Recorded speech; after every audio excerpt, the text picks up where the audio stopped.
আল্লাহ বলে, এই বান্দা, জেনা, ব্যভিচার, নারীকে কেন্দ্র করে যত গুনাহ, নারীর সাথে কথা বলা, ভিন নারীর সাথে জিনা, ভিন নারীকে মোবাইলে কিংবা বাস্তবে দেখা, এটা জিনা, ভিন নারীকে ছুঁয়ে দেখা হাত দিয়ে, এটা জিনা, ভিন নারীর কল্পনা অন্তরের মধ্যে লালন করা, এটা জিনা, ভিন নারীর সাথে কথা বলা, এটা জিনা, ভিন নারীর দিকে পায়ে হেঁটে এগিয়ে যাওয়া, এটা জিনা, লজ্জাস্থান দিয়ে জিনা করা, এটাও জিনা, চূড়ান্ত জিনা, আগের গুলোও জিনা।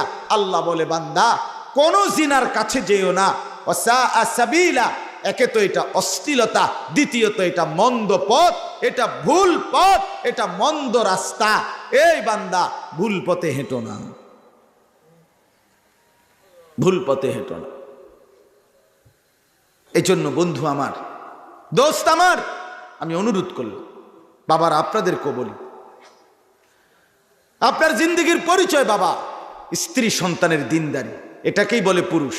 অভিভাবক বলে তাকে মুসলমান, যে তার স্ত্রী সন্তানের দ্বীনের ফিকির করে। খাট পালং আর সোফা, বিদেশ আর ভাত তরকারি আর বিল্ডিং, ইট বালু আর সিমেন্ট, শুধু এইটা নিয়ে যে ব্যস্ত থাকে, খোদার কসম, তারে মুসলিম অভিভাবক, মুসলমান বাবা বলে না। এমনি বাপ হইতে আরে, কিন্তু মুসলমান বাপ এটারে বলে না। মুসলমান মা এটারে বলে না। যার মেয়ে বেপর্দা, তুই বেটি মুসলমান মা না বেটি, তুমি কোনো মুসলমান বাবা না। তোমার ছেলে আছে 1 বছর 2 বছর, কোনোদিন তোমার ঘরে ফজরের নামাজ পড়ে না, তুমি কোনো ব্যাড হইতো না। তুমি নিজেও আসছো দুনিয়া ভোগ করতা, তোমার জিফুতুরও লাগাই দিছো দুনিয়া ভোগ করতে। তুমি দুনিয়া লোভী, তুমি সম্পদ লোভী। তুমি ফোলারে কইয়া দিছ, পড়লে ফর, বাবুরে নমাজ রোজাইতান আমার বিষয় না, দেশে থেকে কামাই করলে কামাই কর, নইলে বিদেশ যা, টেহার দরকার, টেহার দরকার। তো জেডায় তোর চাচাই হুঁচি জমি বেচবো, টাকা আগের থেকে রেডি না রাখলে পরে কোন ফাঁকে বেচালায়, পরে ফেসে পড়বো, যা বিদেশ যা, টেহার দরকার। তুই হলি টাকা এটিএম বুথ, তোরে টিপ দিলে টাকা বাইরিব, তুই টাকার মেশিন।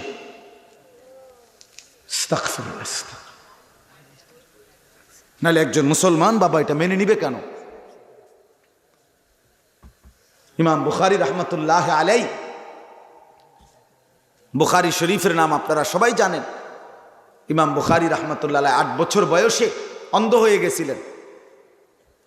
অন্ধ হয়ে যাওয়ার পরে উনার মা লাগাতার লম্বা সময়, 2-2.5 মাসের চাইতে বেশি, সারা রাত চোখের পানি ফেলে সেজদায় লুটিয়ে আল্লাহর কাছে কেঁদেছেন আর বলছেন, আল্লাহ, আমি আমার সন্তানটাকে রাসূলুল্লাহ সাল্লাল্লাহু আলাইহি সাল্লামের হাদিস শেখাবো, আলেম বানাবো, চোখে দেখছে না মাওলা। হঠাৎ আমার ছেলেটা যদি অন্ধ হয়ে যায়, তাহলে আমার এই স্বপ্ন বাস্তবায়ন হবে কিভাবে? আমার তো স্বামী নাই, ছেলেটার তো বাবা নাই, আমার এই এতিম সন্তান, আল্লাহ আপনি বঞ্চিত করিয়েন না। কসম আল্লাহর, সব আলেমকে জিজ্ঞেস করে। ইমাম বুখারী রহমতুল্লাহ আলাইহির মায়ের কান্নায় একদিন রাত্রিবেলা ওনার মা ইব্রাহিম আলাইহিস সালামকে, নবী ইব্রাহিমকে স্বপ্নে দেখছে। ইব্রাহিম নবী স্বপ্নে সরাসরি বলছে ইমাম বুখারীর মাকে, মা, তোর চোখের পানির বরকতে আল্লাহ তোর সন্তানের চোখের আলো ফিরায় দিছে। পরের দিন সকালবেলা ইমাম বুখারী রহমতুল্লাহ আলাইহি ঘুম থেকে জেগে বলতেছে, মা, আমি তো গোটা দুনিয়া দেখি মা। মা তো তাকে বলে, বাপ, আপন সন্তান 1 ওয়াক্ত নামাজ পড়ে না, চেহারা দেখলে, চুল দেখলে বোঝা যায় না মানুষের সুরত, মুসলমানের কোনো চিহ্ন। এমন দুঃখজনক দৃশ্য একজন মুসলমান বাবা মেনে নিচ্ছে কিভাবে? মা মেনে নেয় কিভাবে? পাগল হয়ে যাওয়ার কথা ছিল যে আমার জীবনের আর রইল কি তাই? আমার স্ত্রী সন্তানই যদি হয় খোদার নাফরমান, আমার আর কি রইল? রাসূলুল্লাহ সাল্লাল্লাহু আলাইহি ওয়াসাল্লামের হাদিস, যেই পুরুষ, যেই অভিভাবক তার স্ত্রী সন্তানের জন্য অশ্লীলতা, বেহায়াপনা, হারাম, নাপাকি, নাজায়েজ মেনে নেয়, কসম খোদার, নবী বলছে তাকে বলে দাইয়ুস, তার জন্য জান্নাত হারাম। হ্যাঁ, যার ঘরে আজ 10 বছর ধরে টেলিভিশন চলতেছে, আমনের বেডি আর আমনের জিফুত, আমনের ঘরে আমনের টাকা দিয়া বিদ্যুৎ বিল দেন আমনে, ডিশের বিল দেন আমনে, আপনার ঘরে আপনার টাকা দিয়া আপনার বউ বাচ্চা আজকে 10 বছর 20 বছর আপনার ঘরে প্রতিদিন রঙিন টেলিভিশনে নাচ গান নর্তকীর ছবি দেখে। আপনি সাফ কথা আপনি মেনে নিচ্ছেন, আপনি দেখতেছেন এটা যে 20টা বছর 10টা বছর ধরে যতবার টেলিভিশন ডিস্টার্ব হয় আপনি মিস্ত্রি আইনা ঠিক করে দেন, আপনি ঠিক আপনি বিল দেন, আপনি ডিশের বিল দেন, বিদ্যুৎ বিল আপনি দেন। আপনি মেনে নিচ্ছেন আপনার স্ত্রী সন্তান নর্তকী দেখবে, নাচ দেখবে, জিনা ব্যভিচারের দৃশ্য দেখবে, উলঙ্গ ছবি দেখবে, হিন্দি সিরিয়াল দেখবে। আমি মেনে নিলাম, এই যে পুরুষ এটা মেনে নিচ্ছেন, যাদের ঘরে এভাবে দিবানিশি চলছে, আপনারা দাইয়ুসের অন্তর্ভুক্ত কিনা আলেম থেকে জেনে নিন, নাই তো দাইয়ুস কইব কারে আমনে বুঝে নিয়ে। কি ভাবছেন জান্নাত মামুর বাড়ি? হ্যাঁ, আমার শায়েখ আল্লামা মুফতি মুশতাকুন নবী সাহেব দিবানিশি বলে, এরে আল্লাহর বান্দা, হাসরের মাঠ কোনো মামার বাড়ি না, নানার বাড়ি না, হাসরের মাঠ কোনো শ্বশুর বাড়ি না, হাসরের মাঠ সেই মাঠ বাপ সোয়া লাখ আম্বিয়া, সমস্ত নবী রাসূল আদম থেকে মুহাম্মদ সাল্লাল্লাহু আলাইহি ওয়াসাল্লাম পর্যন্ত সমস্ত নবী যেই মাঠের ভয়ে দিবানিশি দুনিয়ার হায়াতে কাঁদছেন, সেই মাঠের নাম হাসরের মাঠ। সমস্ত সাহাবী তাবিঈ আউলিয়া, সমস্ত নেককার বুজুর্গ যে মাঠের ভয়ে অন্তরে সর্বদা কাঁপছেন, ভয় পাইছেন, কাঁদছেন, সেই মাঠকে বলে হাসরের মাঠ। আমরা কিতাবে পড়ছি হযরত আবু বকর সিদ্দিক রাদিয়াল্লাহু তাআলা আনহু ইন্তেকালের পূর্বে মাঝে মাঝে এরকম গাছের পাতা টানতেন, ছিটতেন আর বলতেন, হায় আমি যদি এই গাছ হতাম, আমাকে যদি কেটে ফেলে দিত, লাউ কুনতু শাজারাতান তু'দাদু, আমি যদি গাছ হতাম, আমাকে যদি ফেলে দিত কেউ, আমি যদি পাতা হতাম, আমাকে যদি কেউ ছিঁড়ে ফেলে দিত, আমি যদি আসরের মাঠে না যাইতাম। হযরত ওমর রাদিয়াল্লাহু তাআলা আনহু শাহাদাতের পূর্ব মুহূর্তে, ইন্তেকালের পূর্ব মুহূর্তে হযরত আব্দুল্লাহ ইবনে আব্বাস রাদিয়াল্লাহু তাআলা আনহুমার মতো সাহাবী, উনি হযরত ওমরের প্রশংসা করতেছিলেন মৃত্যুর মুহূর্তে, বলতেছেন, আমিরুল মুমিনিন, আপনি 10.5 বছর মুসলমানদের খলিফা ছিলেন, আপনি অর্ধ পৃথিবী শাসন করেছেন, আপনার আমলে কত দেশ কত শহর বিজয় হয়েছে, আপনার অনেক মর্যাদা, আপনি কেন ঘাবড়াচ্ছেন, কাঁদতেছেন?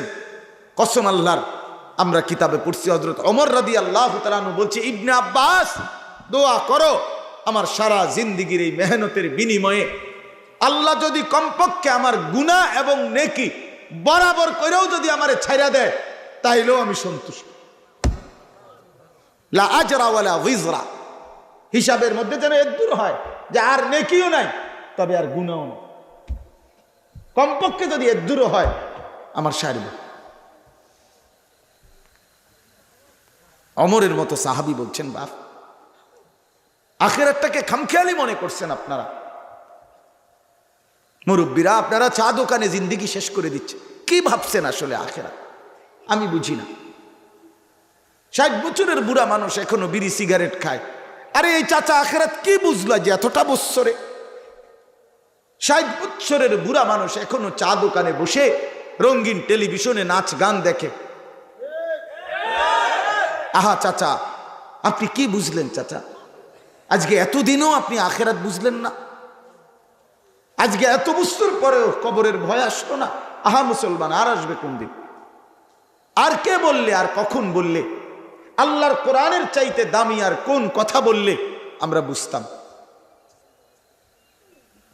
কোরআনুল কারীমে আছে, আল্লাহ বলছেন, ফাবিআইয়ি হাদিসিন বাদাহু ইউমিনুন।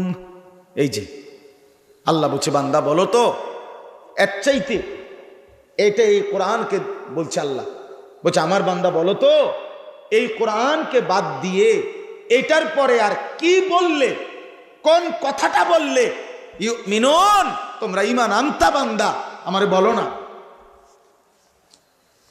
আমি আর কি বললে বিশ্বাস করতাম, বলো বাবা। এই কোরআনের পিছনে আমার বন্ধুর 23 বছরের মেহনত। এই এক কোরআন বুঝায় দিতে গিয়ে আমি আমার বন্ধুর পিঠ থেকে তায়েফের অঝরে রক্ত ঝরিয়েছি। আমার বন্ধুর দান দান শহীদ হয়েছে, জমিন রক্তে ভিজে গেছে। আমার বন্ধু পেটে পাথর বাঁধছে, 3 মাস ঘরের চুলায় আগুন জ্বলে নাই।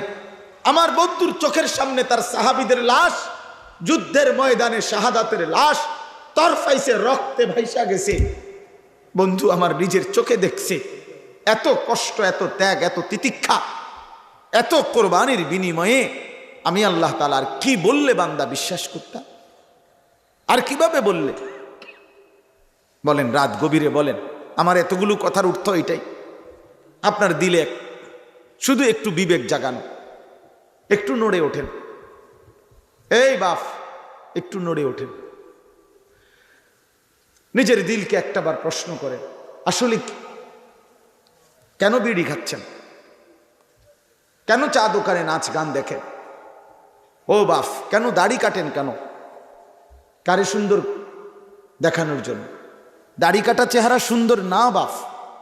পৃথিবীর কোনো, আমি চ্যালেঞ্জ করলাম, পৃথিবীর কোনো গবেষণায়, কোনো জরিফে, কোনো ইউরোপিয়ান কোনো গবেষক, কোনো ইহুদি খ্রিস্টানের বাচ্চাও আজ পর্যন্ত বলে নাই, পৃথিবীতে কোথাও নাই যে দাড়ি কাটা চেহারা সুন্দর, স্মার্ট।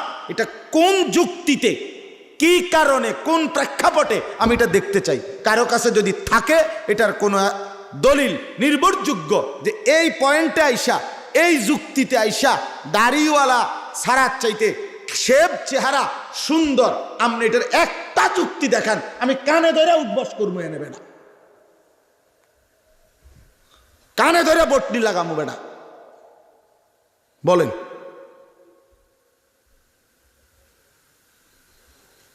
কোনো যুক্তি না, কোনো মানে ন্যূনতম কোনো যুক্তি, একটা মানুষের একটা যুক্তি থাকে, কোনো যুক্তি নেই। দাড়িবিহীন চেহারা সুন্দর নয়, সারা পৃথিবীকে চ্যালেঞ্জ করলো দাড়িওয়ালা চেহারা সুন্দর। দাড়িওয়ালা চেহারা দেখে পৃথিবীর ইতিহাসে 40 জন সুন্দরী সম্ভ্রান্ত রাজবংশীয়া নারী এক দাড়িওয়ালা যুবকের চেহারা দেখে এক নজর, এক পলক শুধু হাইটা গেছে, এক নজর দেখাই হাতের আঙ্গুল কাইটা ফেলছে। সেই যুবক দাড়িওয়ালা যুবক ছিল, সেই যুবক সেই বলা যুবক না। আর এর বিপরীতে দাড়িবিহীন কোন বেড়াইতে দেখে এরম কারবার হইছে, এটি রূপকথার মধ্যেও নাই, হাট্টিমা টিমের বইয়ের মধ্যেও নাই, কোন সিনেমা তো নাই এমন ঘটনা। জি না, ঠাকুরমার জুলির মধ্যেও নাই। আমি ঠাকুরমার জুলি পড়ছি ছোট থাকতে, বেহুলা লক্ষিন্দরের গল্প বই পড়ছি, হ্যাঁ, রহিম রুব্বানের কাহিনী পুরাটা পড়ছি। কথা সত্যি কথা। এই জন্য আমি বলতে চাচ্ছি, আপনি বলেন এটা ফিরতেই হবে বাপ, আমরা ফিরতেই হবে। আমাদের গন্তব্য আখিরাত। আমাদের গন্তব্য কি বলেন না দোস্ত? আমার পাশ কাইটা গেলে হবে না বন্ধু। আপনি আমারে পাশ কাইটা গেলেন, আমি আপনারে পাশ কাইটা গেলাম, এটা তো আমি আর আপনি। আমার কাছে আপনি ঠেকানা, আপনার কাছে আমি ঠেকানা, কিন্তু আমরা সবাই আল্লাহর কাছে ঠেকা। অকুল্লুহুম আতিহি ইয়াউমাল কিয়ামাতি ফারদা। রব্বুল আলামিন বলে সকলকেই আল্লাহর সামনে কিয়ামতের দিন একজন একজন করে এসে দাঁড়াইতে হবে। কয়জন কয়জন? ফারদান ওয়াহিদান, একজন একজন। রব্বুল আলামিন জিজ্ঞেস করবে, বান্দা উত্তর দেবে, ইন্নাল্লাহা সায়ুকাল্লিমু। নবী সাল্লাল্লাহু আলাইহি ওয়াসাল্লাম বলেন, নিশ্চয়ই আল্লাহ তাআলা প্রত্যেকের সাথেই কথা বলবেন, একজন একজন করে কথা বলবেন। লাইসা বাইনাহু ওয়া বাইনাহু তারজুমান, আল্লাহর মাঝে আর ওই বান্দার মাঝে কথোপকথনের সময় বুঝাইয়া দেওয়ার জন্য কোনো দুভাষী থাকবে না। আজকে আমার মসজিদে আরব জামাত আসছে, চান্দিনা আরবের জামাত, প্রায় 8 জন আরব। তো আমি জুমার পরে ওনারা কথা বলছে, তো আর জামাতের আমির সাহেব, আরবীয় আমির সাহেব, উনি আমারে বলছে যে হজরত আপনি তর্জমা করেন। তো আমি তর্জমা করছি, মানে ওনারা যেটা আরবিতে কইছে এটা আমি আমার মুসল্লি করে বুঝাইয়া কইছি। এই যে দোভাষী তর্জমা করে বললাম, রাসূলুল্লাহ সাল্লাল্লাহু আলাইহি সাল্লাম বলেন আল্লাহর মাঝে এবং বান্দার মাঝে বুঝাইয়া দেওয়ার জন্য কোনো দোভাষীও থাকবে না, সরাসরি মুখোমুখি আল্লাহ জিজ্ঞেস করবে, বান্দা উত্তর দেবে। খামখেয়ালি না বাপ, কোনো খামখেয়ালি নেই। অতএব আসেন এবার কথা শেষ করি। মূল বিষয় হলো আপনাদের কাছে এই কথাটাই বললাম, আমরা যেন আমাদের এই হায়াত কদর করি। আর এই কদরের জন্য, হায়াতটাকে কাজে লাগানোর জন্য আমাদের সামনে বড় উত্তম সুযোগ মাহে রমজান। বলেন আলহামদুলিল্লাহ। এটাকে ফেলে দিয়েন না। এই রমজানটাকে কাজে লাগিয়ে নিজেকে গুনাহ থেকে পবিত্র করে এবং সমস্ত ইবাদত আল্লাহর হুকুম পালন করে আল্লাহর সন্তুষ্টি তাকওয়া অর্জন করে জান্নাতি হওয়ার দৃঢ় সিদ্ধান্ত এই মাসেই শুরু করেন ইনশাআল্লাহ। বলেন ইনশাআল্লাহ। আমি যে আয়াতটা পড়ছি এবার তরজমাটা শোনেন। আল্লাহ তাআলা বলেন হাত্তা ইদা জাআ আহাদাহুমুল মাউতু, প্রত্যেকটা পাপী নাফরমান যখন তার মৃত্যুর সময় আসবে, মালাকুল মউত আজরাইল এসে জান কবজের জন্য দাঁড়াবে। আল্লাহ কোরআনে বলতেছেন সূরা মুমিনুনের মধ্যে, প্রত্যেকটা পাপী নাফরমান, আহা জিন্দিগি যে গুনার নাফরমানিতে শেষ করে দিছে, খোদার কসম বাপ, আল্লাহ বলে তখন মৃত্যুর মুখে দাঁড়িয়ে মালাকুল মউতকে দেখে, আজরাইলকে দেখে প্রতিটা নাফরমান চিৎকার করে আল্লাহকে বলবে ক্বালা রাব্বিরজিউন, আল্লাহ আপনি আমাকে কিছু সময়ের জন্য দুনিয়ায় ফেরত আবার থাকতে দেন। এই কথাটাই বলতে চাইছি বাপ। আজ বলছি হায়াতের কদর করেন। অচিরেই এই হায়াত ভিক্ষা চাইবেন, অচিরেই এটুকু সময় আবার চাইবেন। ক্বালা রাব্বিরজিউন, নাফরমান বলবে রব্বুল আলামিন দুনিয়ায় অল্প সময়ের জন্য ফেরত যেতে দেন। আল্লাহ জিজ্ঞেস করবেন কেন? নাফরমান বলবে লাআল্লি আমালু সালিহান ফীমা তারাকতু, আল্লাহ যে আমলগুলো ইতিপূর্বে ছুটে গিয়েছিল, এবার যদি একটু হায়াতের সময় পাই তাইলে সেই ছুটে যাওয়া নেক আমলগুলো এবার করব। আল্লাহ বলবেন কাল্লা, না বান্দা কখনোই না, হবে না বান্দা। মালাকুল মউত আজরাইলকে এনে আমি রব্বুল আলামিন কোনোদিন কাউকে ফেরত দেই নাই, অনুগত কেউ না, অবাধ্য কেউ না। আজরাইলকে সামনে এনে আমি প্রিয়কেও নিয়ে গেছি, আমি অপ্রিয়কেও নিয়ে গেছি, আমার অনুগত বান্দাকেও নিয়ে গেছি, আমার অবাধ্য বান্দাকেও নিয়ে গেছি। আল্লাহ বলেন মালাকুল মউতকে সামনে এনে মূসাকেও কবরে নিয়েছি, ফেরাউনকেও কবরে নিছি কিনা বলেন? কাউকে ফেরত দেই, কাউকে না। হবে না বান্দা, এটা হবে না, কাল্লা কখনোই না। এরপরে আল্লাহ বলবেন ইন্নাহা কালিমাতুন হুয়া কাইলুহা, এই নাফরমান বান্দা আমি জানি আজরাইলকে দেখে এখন যে তুমি দুনিয়ায় ফেরত যেতে চাচ্ছ, নেক আমল করবা এই কথা বলে, এটা তোমার মিথ্যা কথা, এটা তোমার কথার কথা, এটা তোমার বাটপারি কথা, এটা তোমার সিটারি কথা। আল্লাহ বল, হ্যাঁ এটাই আয়াতের অর্থ, এটা তোমার কথার কথা। ইতিপূর্বে বান্দা বহুবার বহু বিপদ, অ্যাক্সিডেন্ট, মুসিবত, অসুস্থতা, পেরেশানিতে তুমি আমি আল্লাহকে বহুবার ডাকছিলা, আর যখনই বিপদ, মুসিবত, পেরেশানি, অ্যাক্সিডেন্ট, দুর্ঘটনা দূর হয়ে যায়, শেষ হয়ে যায়, তখন আমারে আবার তুমি ভুলে গেছো। আমি জানি তোমার, তোমার বউয়ের যে সময় সিজার হয় সেই সময় তুমি আমারে লক্ষবার ডাকছিলে, আল্লাহ আল্লাহ আল্লাহ আল্লাহ আল্লাহ আল্লাহ আল্লাহ, মানে নামাই লইতেছে আল্লাহরে। যখনই ওইয়ে সারছে শেষ। আসর, মাগরিব, এশা, ফজর, কত নামাজ চলে গেল, আর মালিককে একটা সেজদা দেবার কথা মনে নেই। আল্লাহ বল তুমি এই জাতের বাটফার। যে সময় গাড়ি অ্যাক্সিডেন্ট করতে লাগছিল তখন তুমি আমারে আল্লাহ আল্লাহ আল্লাহ আল্লাহ আল্লাহ আল্লাহ আল্লাহ আল্লাহ, মানে আমারে একবারে সাংঘাতিক ডাকা ডাকছিলা।